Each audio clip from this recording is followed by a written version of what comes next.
everything else. So that's one of the things that's always there. But also just, the things that for me. I'm also the founder of the Neil Simon Festival, which is a summer theater festival here in town.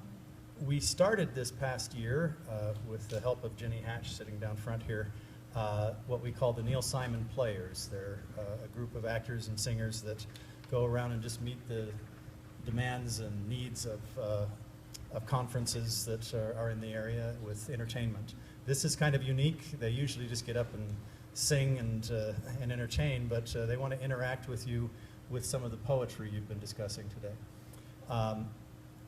I have to start by telling you that I have quite a literary heritage. When I was young, my father, who sold insurance for a living, would invite the young single adults over in our neighborhood on Sunday evenings, and we'd all sit around with bowls of popcorn and jugs of A&W root beer and listen to my father read short stories, or sometimes whole novels in installments. And it was a wonderful experience for me, and I think really was one of the things that pushed me toward a career in theater and performance, and interpreting scripts. So I have not been working with these guys at all. I just found out about this last night, but I'm anxious to see what they can do with some of this poetry, and then we'll interact with you to see what you might do as teachers to guide people toward the performance. I think it's so important with any kind of poetry. You know, it's always said of Shakespeare that it has to be performed, not just read. I think it's true with all poetry. I think you've got to wrap your mouth around it and see how you can color those words and bring them to life. So here we go. We're going to give them a chance to do just that. Excerpt from Pilgrimage by Chris Abani. It's called Sanctificum. A zealot for optimism. Glassman in the theater department here on campus. And Emily Gohl, who's starting her sophomore year, also in the theater department.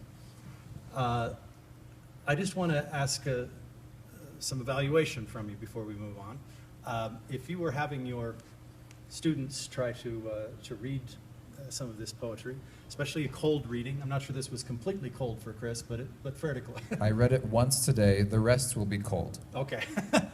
So, and there's some challenges with reading things cold.